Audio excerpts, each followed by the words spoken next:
Тура биде туған жоқ, туғанды биде иман жоқ. Бұл қазақтың қазыларға қара қылды, қақ жаратын әділдікті талап еткен аталы сөзі.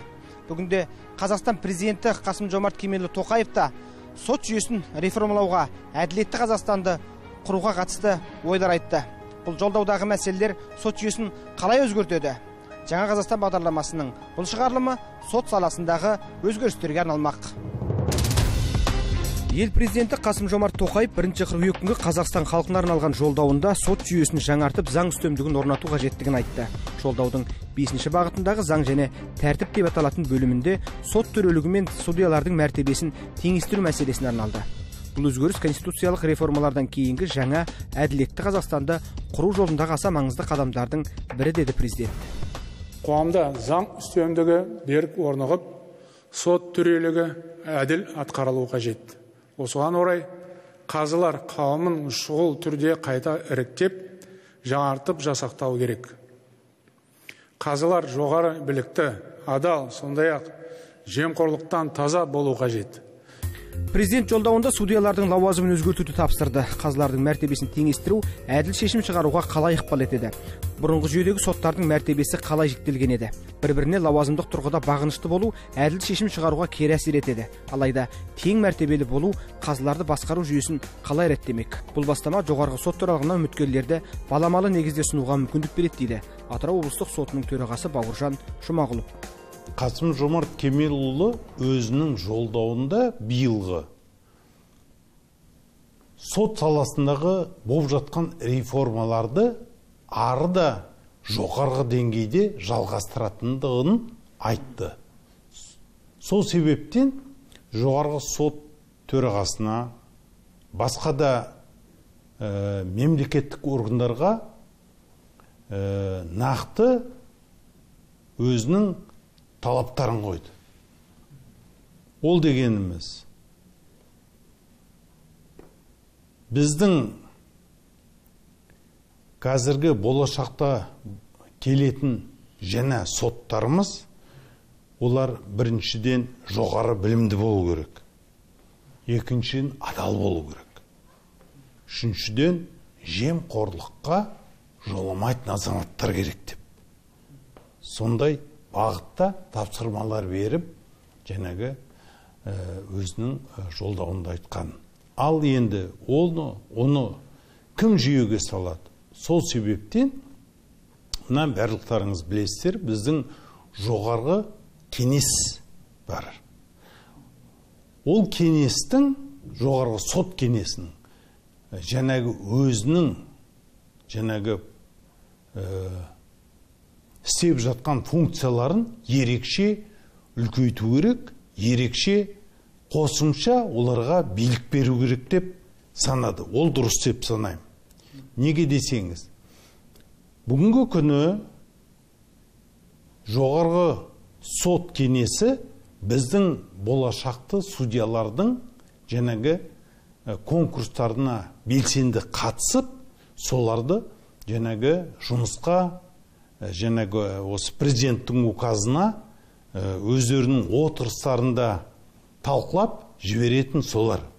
Сол үшін олар көптеген жұмыс жасау керек. Жаңағы судья қай жастан болу керек, судья қандай біліктілік болу керек, қандай оның жасаған қызметтері бар. Содан кейін барлықтарыңыз естіп жүрсіздер, бүгінгі күні жаңағы судьяны біз осы заңгер болса, жер дауын білетін азамат болса, налог жағын білетін азамат болса, неге ондай адамдардың жаңағы беделі жетіп, практикалық опыты көп болғандығын көзіміз жетіп отырып, соны біз неге бірден сот қып алмаймыз деген сұрақтар туындап жүр. Соның бәріне белсенді осы жоғарғы сот кеңесі белсенді кірісу керек.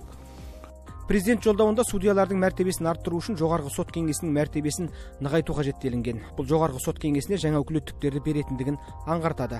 Бұдан бөлек судьялардың өкілеттілігін тоқтату мен қызметтегі шекті жасын ұзарту мәселесі де айтылды. Өз кезегінде тәжірибелі қазылар зейнет жасына толса да қарым қабілетіне қарай қызметін жалғастыра береді.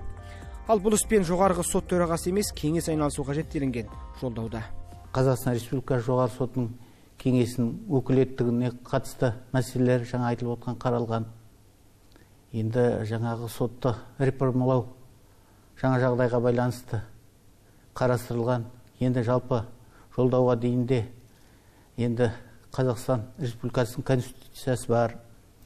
Судьялардың мәртебесі туралы өзіміздің конституциялық заңымыз бар.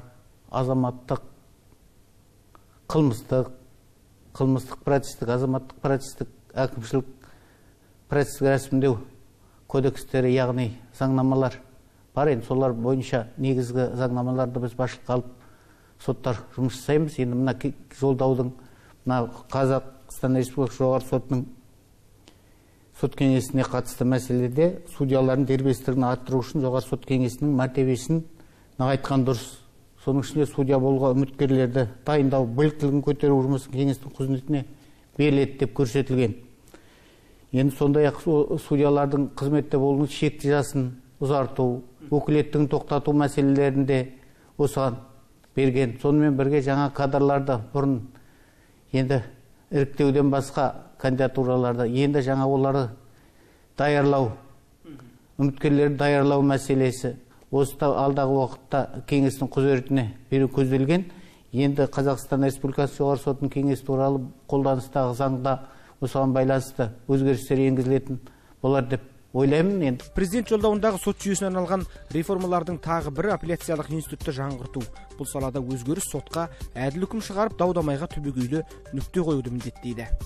Жолдау бойынша апелляциялық институт реформалау қажет деп көзделген.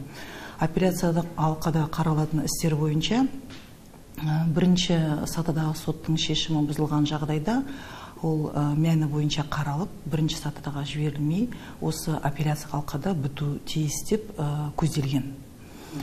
Нақты түсінікті болсын деп айтатын болсақ, жалпы талап қою арыздар бірінші сатыдағы сотқа түседі. Сот оны қабылдау жөнінде, іс қозғау жөнінде мәселесін шешеді. Содан кейін мәні бойынша істі қарап болады. Егер тарап сол шыққан шешіммен келіспейтін болса, ол апелляциялық шағым беруге құқылы.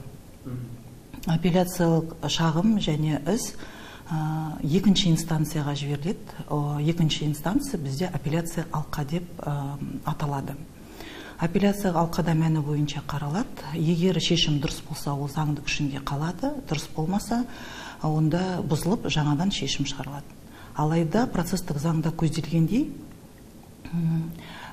кейбір жағдайларда соттың шешімі бұзылған кезде ол деген апелляцияда қаралмай мәні бойынша бірінші сатыдағы сотқа жаңадан қарауға жіберіледі. Мысалы айтатын болсақ, олары деген іс жүргізу тілінің талаптарын бұзылған жағдайда сот іске қатыспаған тұлғаға міндеттеу жүктегенде тағы да басқа кездерінде осылай бірінші сатыдағы сотқа мәні бойынша қаралуға жібереді. Қазіргі жағдайда президент жолдауына сай, ол қандай болса жағдай бірінші сатыдағы сотқа жіберілмей, мәні бойынша апелляциялық сотта қаралу тиіс, апелляциялық сотта қаралумен бітуі тиіс, және апелляциялық алқа оған нүкте қою керек. Жоғары соттың талабы ол мәні бойынша апелляциялық алқада қаралу тиіс. Бірақ процестік кодекстің өзінде де көзделгендей, о жерде кейбір жағдайларда мәні бойынша екінші сатыдағы сот қарамайды, оны бірінші сатыдағы сотқа жібереді. Осыны қазіргі жағдайда процестік кодекске өзгерістерді енгізу арқылы оны алып тастау ұсынылып отыр. Себебі енді халық анда-мында әрлі-бері жүрмеу үшін, енді апелляциялық алқаға түскесін жерде, сол жерде қаралып кету үшін, іс біту үшін, сол үшін жасалынған өзгеріс бұйырса, болашақта ол қолданыста болады деп есептеймін. Сондай-ақ жолдауда әкімшілік әділеттің аясын кеңейтуде айтылды. Бұл елімізде құрылғанына 1 жыл болған әкімшілік істерді қарайтын соттың ауқымы алдағы уақытта кеңейеді деген сөз. Әкімшілік әділет құрылғанына 1 жыл астамнан уақыт өтті. Әрине, ол көп уақыт емес. Алайда қазіргі жағдайда әкімшілік соттар ашылғаны қажет пе, оның халыққа, соның ішінде мұқтаж адамдарға, бизнеске үлкен көмегі бар деп есептеуге болады. Оны біз деген халықтың интернет ресурсында жарияланған алғыс пікірлерден, сот процеске білдіріп жатырған ризашылықтардан біліп отырамыз. Жолдау бойынша осы соттардың қарап жатқан істердің санатын кеңейту қажет деп көрсетіліп отыр. Бізде әкімшілік құқық бұзушылық соттар бар. Олардың кейбір даулары енді әкімшілік әділетке ауысады. Тағы да қандай нақты даулар деп айтуға қазір айта алмаймыз. Себебі оған арнайы комиссия құрылады, солар арқылы шешіледі, қандай даулар. Жалпы енді әкімшілік құқық бұзушылық соттар қарап отқан даулардың кейбір даулары әкімшілік әділетке ауысады. Бұдан басқа азаматтық тәртіппен қаралып отқан істер мемлекеттік орган, егер бір тарап мемлекеттік орган болса, ол дауларда әкімшілік әділетіне ауысады, сол жерге беріледі. Соның құзыретіне, әкімшілік соттың құзыретіне беріледі. 22 жылдың 1 шілдесінде 1 жыл болып қалды. Содан бері жұмыстануда. Енді Айсұлу айтып кеткенде, енді ондай соттар бұрын болмаған. Қазақстан бойынша ондай соттар қазір әкімшілік соттар ашылды. Бірінші сатыда, екінші сатыда апелляциялық алқада әкімшілік алқа ашылды. Сол алқаның төрағасын әкімшілік құқық бұзушылық соттар және азаматтық соттар сол істерді қарап отыру. Сол кейбір істері енді әкімшілік әділетке кетеді. Кейбір даулар енді олармен қаралмай әкімшілік әділет деп аталады. Енді жалпы әкімшілік соттар ғой, солардың соттылығына жатқызылады. Ол болашақта міндетті түрде заң талаптарына өзгерістер енгізілу қажет. Айтып кеттім ғой, оған деген жұмыс әлде де жасалу керек, қандай істер екенін соны анықтау керек. Сол бойынша ары қарай уже заң талаптарына өзгерістер енгізіледі. Жолдауда соттардың тәуелсіз болуы да айтылды. Яғни сот ісіне күшті құрылымдар, құзырлы органдар тарапынан қысым көрсетілмеуі қажет. Бүгінде еліміздегі сот жүйесіне енгізілген реформалар кезең-кезеңімен сәтті жүзеге асып келеді. Бұл реформаларда соттың үстемдігін арттыруға бағытталған дейді судья. Қазақстан Республикасы Конституциясының 77-ші бабында судья тәуелсіз және Қазақстан Республикасының Конституциясы мен заңдарына бағынады деп бекітілген. Яғни ата заңымыздың осы қағидаттары арнайы бекітуі сот тәуелсіздігі өте маңызды, қоғам үшін, мемлекет үшін өте маңызды мәселе екенін көрсетеді. Соңғы жылдары біздің мемлекетімізде көптеген сот жүйесінде көптеген реформа жүргізілгені белгілі. Яғни азаматтық істер бойынша сот жүктемесі азайды, заңдар өзгертілді, әкімшілік юстиция енгізілді. Қылмыстық істер бойынша сот алқабилерімен қаралатын істердің сотлығы кеңейтілді. Қарқынды түрде электрондық цифрланду жүргізіліп жатыр. Осы реформалар әрине оң нәтиже берді деп айтуға болады. Қазіргі статистика бойынша салыстырсақ, 2018 жылға дейінгі және осы қазіргі 18 бен 22 жылға мәліметтерге қарасақ, біздер қылмыстық істер бойынша ақтау үкімдердің саны өскенін байқаймыз. Күдіктілерді қамауға алу азайғанын байқаймыз. Қамауға алу жөнінде санкция беру мәселесі соттармен. Сонымен қатар тергеп тексеру органдарының әрекеттеріне берген шағымдардың қанағаттандырылуы көбейді. Осы сот әрине осымен тек қана сот реформасы шектелмейді, ары қарай жалғасады. Биылғы жылғы президент Қасым-Жомарт Кемелұлы Тоқаевтың жолдауында осы сот тәуелсіздігі жөніндегі мақсаттағы реформалар жалғасатын білдіріп, сотқа қандай болмасын күшті құрылымдар тарапынан қысым көрсетілмеуін, оларға ешқандай ықпал етпеу жөнінде шаралар қабылданатынын айтты. Әрине бұл шаралар еліміздің демократиялық жолға әрі қарай ілгерілене дамыған мемлекеттің бір белгісі ол тәуелсіз сот. Тәуелсіз соты жоқ мемлекет ол ешқашанда дамыған мемлекет деп саналмайды. Президент жолдауында судьяларға әкімшілік қысым көрсететін амал тәсілдердің бәрі жойылу керек. Судьялардың қызметіне араласуды шектей отырып, олардың заң бұзғаны үшін жауапкершілігін арттырамыз. Судьяның өрескел қателік жіберген және күшін жойған әрбір сот актісін қазылар алқасы тексеруге тиіс деді. Бұл қазыларға тәуелсіз болу мүмкіндігін арттырумен қатар жауапкершілікті еселей түседі дейді судья. Жалпы осындай шаралар қабылдау соттардың бір ешкімге есеп бермейтін құрылым болып кетеме деген әрине мәселе туындауы мүмкін, бірақ олай емес. Себебі жолдауында президент атап өтті.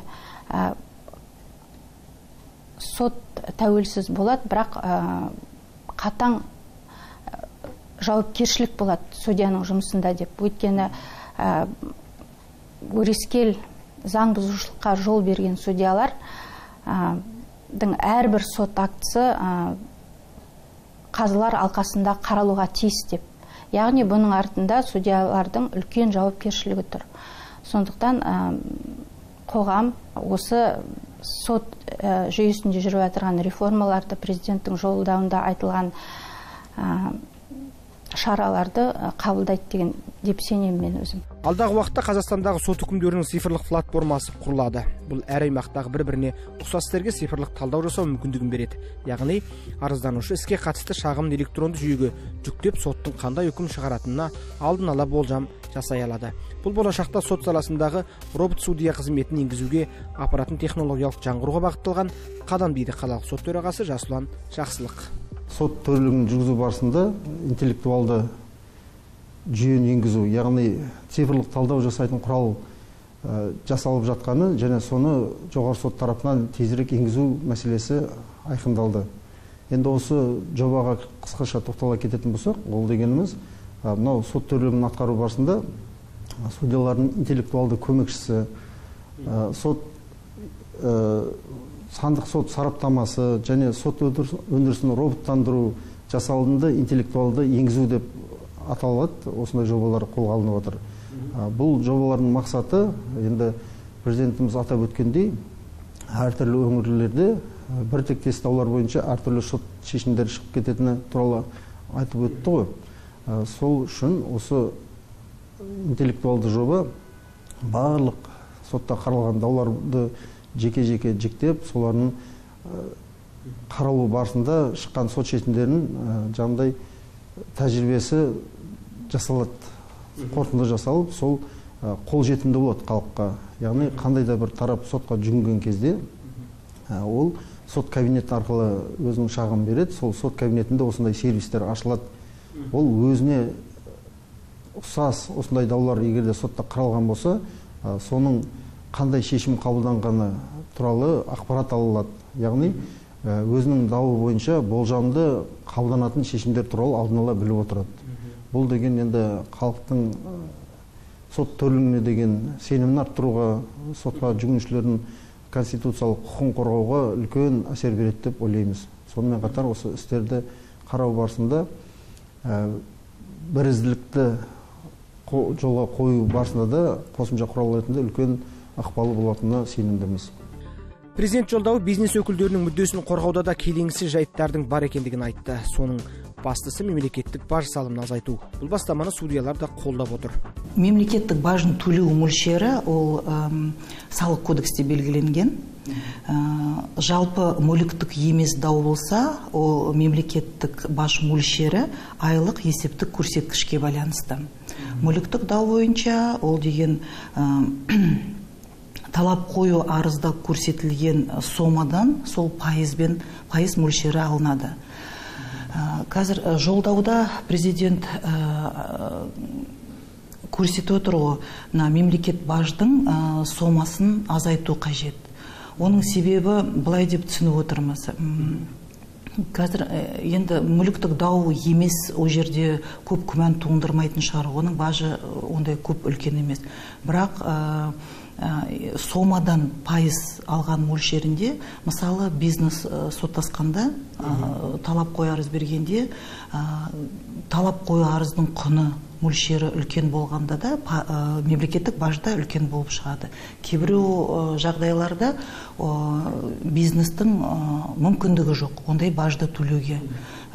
Сол себептен ол енді өзін қорғаудың құқығын айырылады ғой, мүмкіндігі жоқ. Сондықтан сол бажды азайтуға, ойға қонымды айылым мөлшерін реттеу, сөйтіп көрсету қажет деп жолдауында, президент өз жолдауында сөйтіп атап шықты. Бұдан бөлек сот ісіне мемлекеттің араласуы да азаяды. Бұл үкіметтік құрылымдағы мекемелер арасындағы даудамай өзара шешіледі деген сөз. Соңғы жылдары мемлекет мекемелер арасында бірін-бірі сотқа сүйрелеу ісі көбейген. Бұл мәселені ендігі кезекте үкімет шешпек. Сонымен қатар президенттің көңіл бөлетін сұрағының бірі ол мемлекеттік органдардың арасында болып жатқан дауларды сотқа дейін апармау, сотта азайту. Оны қалай түсінеміз біз деген? Қазіргі уақытта мемлекеттік органдар бір-бірімен дауласуды көбейіп бара жатыр, сондай даулар. Сол дауларды сотта қаралмай өзара шешілу қажет деп есептеліп отыр. Мысалы, екі министрлік бір-бірімен дауласады. Заң талаптарын, заң нормаларына екі министрлік екі түрлі талқылайды, түсінеді. Соны сотқа келіп талап қой арызбен жүгінеді. Оны деген сот емес, үкімет шешу керек деп талап етіп отыр президент. Себебі мемлекет бір-бірімен дауласуға ол дұрыс емес. Ол деген бір жүйе, дұрыс айтып отырсыз. Ол деген сотта қаралуға жатпайды. Олар деген өзара оның жоғарғы тұратын органмен шешілу қажет деп үкіметпен, министрлік болса, үкіметпен шешілу керек, дұрыс.